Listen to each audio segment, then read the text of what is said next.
அடுத்து நம்மள வந்து சப்போர்ட் பண்ண வந்திருக்க ஒரு கெஸ்ட். ஓகே, இந்த கெஸ்ட்டை பத்தி சொல்லணும்னா நிறைய சொல்லிட்டே போலாம். எல்லா கெஸ்டையும் நீ தான் இன்ட்ரோடியூஸ் பண்ண. நிறைய சொல்லிட்டே போலாம். ஆமா, போலாம்னா போலாம் இல்ல போலாம். ஓகே, சோ இந்த கெஸ்ட்டை பத்தி சொல்லணும் அப்படின்னா இவரும் வந்து இவரும் வந்து யூடியூப்ல பயங்கர நான் சொல்றேன் நீ வந்து நிறைய ஆர்ஜே பண்ணிருக்க, நிறைய டிவி சேனல்ல பண்ணிருக்க, but you are familiar with YouTube. எப்படி இங்கிலீஷ் சூப்பர். சோ இவரும் வந்து ஒரு டிவில வந்தாலும் சரி யூடியூப்ல பயங்கர ஃபேமஸான ஒருத்தர். ஆமா, சோ இவருடைய ஷோவை டிவில பாக்குறாங்களோ இல்லையோ யூடியூப்ல கண்டிப்பா எக்கச்சக்கமான பேர் பார்த்திருப்பீங்க. அண்ட் இவருக்குன்னு ஒரு மிகப்பெரிய ஃபேன் பேஸ், ஒரு ஃபேன் பட்டாளத்தை வச்சிருக்காரு அப்படின்னு சொல்லலாம். அண்ட் சின்ன திரையின் கலக்கல் மன்னனா இருக்கக்கூடிய திரு வடிவேல் பாலாஜி அவர்கள் நம்ம கூட வந்திருக்காரு. சோ அவர்தான் அடுத்து நம்மள support. Let's welcome Vadivel Balaji. என்னமோ ஏதோ தேவையில்லாம கூப்பிட்ட மாதிரி ஒரு பாரு. அத ஆரம்பத்துல இருந்தே அப்படிதான் பாத்தீங்க. வாங்க சார். வணக்கம். Please sir. Please sir. பின்னாடி மைக் இருக்குமா பாத்து. Sir mic. சோ ஸ்மைல் சேட்டை மற்றும் ட்ரெண்ட் லவுடின் சார்பாக அந்த பொண்ணு ஒரு பொக்கே உங்களுக்கு. பொக்கே மட்டும் வாங்கிக்கங்க. சரி மாமா. ஏய் கேமரா பார்த்து சரின்னு சொன்ன.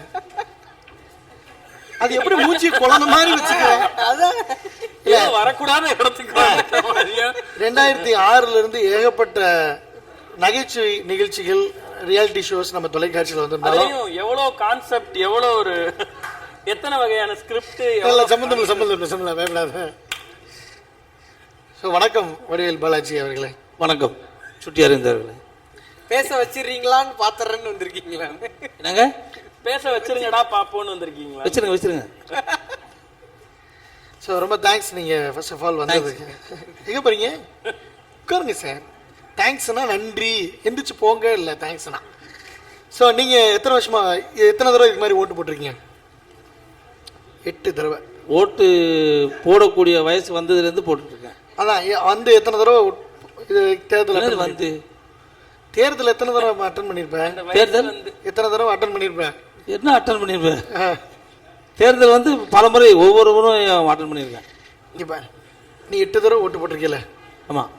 ஒரே தேர்தல் இல்லை, வரிசையா வருஷமா. அதான் வருஷமா தேர்தல் வருதுல்ல. ஆமாம், அது வருஷமா தேர்தலில் ஓட்டு போட்டு தான் இருக்கு. இந்த கள்ள ஓட்டு போடுறவங்கள என்ன பண்ணலான்னு? கள்ள ஓட்டு போடுறவங்கள என்ன பண்ணலாம்? அது கண்ணாடியை பார்த்து கேளுங்க நீங்களே. சிரிச்சிட்டாங்க சொல்லுங்க. அந்த பையன் நீங்க கூட்டு வந்த பையன் சொல்லிட்டு வந்திருக்கீங்களே. நான் என்ன சொன்னாலும் டிவியா இருந்தா லாக் ட்ராக் போட்டு. இல்ல ஒரு நிமிஷம் அண்ணா,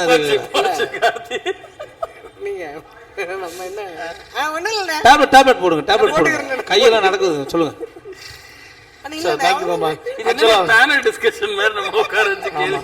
நிறைய ப்ராஜெக்ட்ஸ் உங்களுக்கு போயிட்டு இருக்கு, பிஸியான ஷெட்யூல். 5 லட்சம் டார்கெட் வச்சிருக்கோம். 8345 பேர் இது வரைக்கும் மிஸ் கால் கொடுத்திருக்காங்க. சூப்பர். அதுக்கு ஒரு நல்ல ஒரு கைத்தட்டல கொடுத்துடலாம். நல்ல வேலை. ஏன்னா இந்த முயற்சி வந்து மேலும் வந்து வளர்ந்து கொண்டே வருது, அதிகமா இருக்கு. என்ன சார்?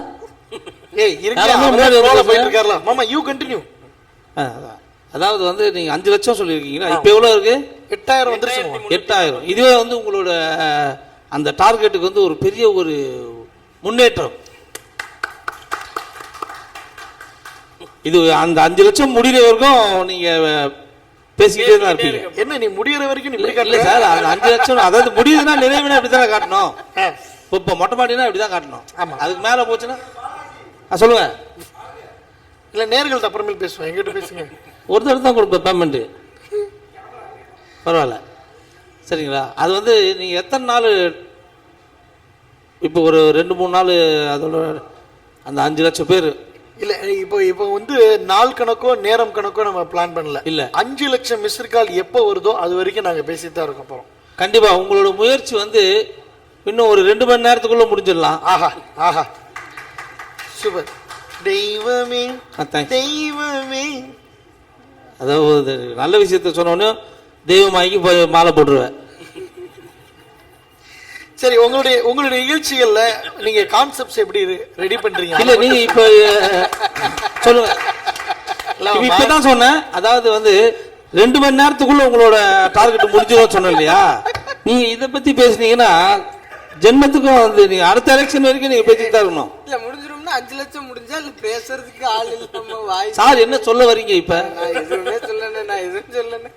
சொல்லிட்டு எதுவுமே சொல்ல வரலன்றீங்க.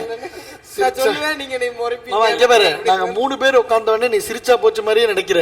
இல்ல அதை விட்டு வெளியே வந்துரு. அதுல வந்து இல்ல அதுல வந்து கால் வந்து அது எனக்கு தெரியும். அதுல வந்து நல்ல கெஸ்ட் வருவாங்க. நீங்க கெஸ்டா நினைச்சுதான் தப்பு. நான் லைவ் போய்கிட்டு இருக்கேன்னு பாக்குறேன். அதனால தான் சொல்றேன், நான் வழக்கம் போல சிரிச்சா போச்சு ரவுண்ட்ல வந்த மாதிரி தான் வந்திருக்கேன். ஆனா உண்மையிலே பெரிய விஷயம், சில கெஸ்ட் எல்லாம் வீட்டுல இருந்து நல்ல மைண்டோட வருவாங்க. சில கெஸ்ட் எல்லாம் வந்து 6 மணிக்கு விடுறேன்னு சொன்னீங்க, இப்பயே மணி 5:45 ஆச்சு, இன்னும் ஷூட்டிங் ஆரம்பிக்கல. இந்த டென்ஷனோடய அவங்கள ஆரம்பிச்சா காமெடி வர்றவங்களுக்கும் வராது. அவங்க கிளம்பிட்டே இருக்க டைம்ல நான் நிறைய டைம் லைவ்ல ஷூட்டிங்ல பாத்துருக்கேன், படாத பாடுபடுங்க, காலில் விழுகாது, அவ்வளவுதான். இல்லையா மாமா? ஏதாவது ஒரு இன்சிடென்ட் சொல்லுங்க, ரொம்ப பேர் சொல்லாம ரொம்ப கஷ்டப்பட்டு சிரிக்க வச்ச யாராவது ஒரு கெஸ்டோட இன்சிடென்ட். ஒரு டைரக்டர், பேர் குறிப்பிட விரும்பவில்லை, பேர் வந்து குறிப்பிட விரும்பவில்லை. சரி, அந்த டைரக்டர் நாங்க எபிசோட் பாத்துக்கிறோம். சரி சொல்லு. பல டைரக்டர் வந்துடுறாங்க. தம்பி நல்லா டைமிங்ல வராப்புல, இன்னும் முயற்சி பண்ணலாம் நல்லா. நீ சொல்லுமா டைரக்டர். அந்த டைரக்டர் வந்து ரொம்ப கஷ்டப்பட்டேன். லாஸ்ட்ல வந்து முடிகிற டைம்ல முடிச்சுட்டு கடையை மூடுன்னு கிளம்புற டைம்ல சிரிச்சாப்புல. ஆனா எதுக்கு சிரிச்சாருன்னு தான் தெரியல. முதல்ல சொன்ன ஜோக்கா இருக்குமோ? ஜோக்கெல்லாம் சொல்ல மாட்டேன், அது தெரியுமே, நம்ம ஆன் ஸ்பாட் தானே. அது சொல்லியிருந்தா நான் அப்பயே நான் போயிட்டு இருப்பேன் சார், நான் போன கிளம்ப போய் போறேன் அப்படின்னு சொன்ன போதும் முடிச்சுக்க நான் கிளம்புறேன் அப்படின்னு சொன்ன உடனே சிரிச்சுட்டார் அவர். அப்பதான் நான் சொன்னேன், நான் ஏன் சார் இது முதல்ல சொல்லியிருந்தா நான் கிளம்பியிருப்பேனே, நீங்க சிரிச்சுட்டுக்கலாமே. அதுதான் என்னோட ஃபர்ஸ்ட் ரொம்ப ரொம்ப ரொம்ப ஃபீல் பண்ணது. ஆமா, அதுக்கு அவ்வளோ நேரம் எடுத்துருக்கிறது தேவையில்லாத ஒரு விஷயம். நீங்க வந்து ஐயோ இவங்க சிரிக்கவே மாட்டாங்களே அப்படின்னு நினைச்சு படார்னு சிரிச்ச கெஸ்ட் அவரு சொல்லாமா? சொல்லுங்க. இந்த பட்டம் விடுவாங்க தெரியுமா, அந்த பேர் கொண்டு வர. பட்டம் விடுறவங்க பேர், பட்டத்துக்கு இன்னொரு பேர் இருக்குல்ல, காத்தாடி. காத்தாடி ராமமூர்த்தி சார். காத்தாடி ராமமூர்த்தி சார் வெரி சீனியர். அவர்லாம் வந்த உடனே நான் கெட்டப்பெல்லாம் கலைச்சர் அளவுக்கு, ஏன்னா அவங்களாம் உண்மையான நடிகர்கள். ஆமா, அவன் சிரிக்க மாட்டான், ஏன்னா நிறைய காமெடி பண்ணுவாங்க அவங்களாம் சிரிக்க மாட்டாங்க, ரொம்ப கஷ்டம். ஆனா ஈஸியா ஆயிடுச்சு, டப்புனு போனோன்னு விழுந்துச்சு. அது எதுக்கு தெரியல. இந்த எளிமை தான் வந்து இன்னைக்கு உலகம் ஃபுல்லா வந்து நான் நிறைய சொல்லுவேன், நாங்களும் நிறைய நாடெல்லாம் டிராவல் பண்ணியிருக்கோம். ஆனா இவர் போற ஊரை அந்த குளோப் இருக்குல்ல, குளோப்ல நம்மளால பார்க்க முடியாது, கூகுளில் இப்படியே பண்ணோம்னா தான் தெரியும். அந்த ஊருக்குலாம் வந்து டிராவல் பண்ணிட்டு இருக்காரு வடிவேல் பாலாஜி. ஸோ அவருடைய விஷஸ் நம்முடைய ஸ்மைல் டீமுக்கு கிடைக்குது நினைக்கும் போது ரொம்ப ரொம்ப சந்தோஷமா இருக்கு சார். இப்போ நீங்க வந்திருக்கீங்க, ரொம்ப தேங்க்ஸ். ட்விட்டர்ல வந்து உங்களுடைய அக்கௌண்ட்ல நிறைய பேர் உங்களுக்கு ஃபாலோவர்ஸ் இருக்கலாம். நீங்க யாருக்கெல்லாம் வந்து நாமினேட் பண்ணி கொடுப்பீங்க? உன் பாஷையில் கேட்கணும்னா யாரையெல்லாம் மாட்டி விட போற? 3 பேரை மாட்டி விடணும். 3 பேர் தான். இது வேலைக்கு வந்துடும், வாங்கடா போட்டோ எடுப்போங்க.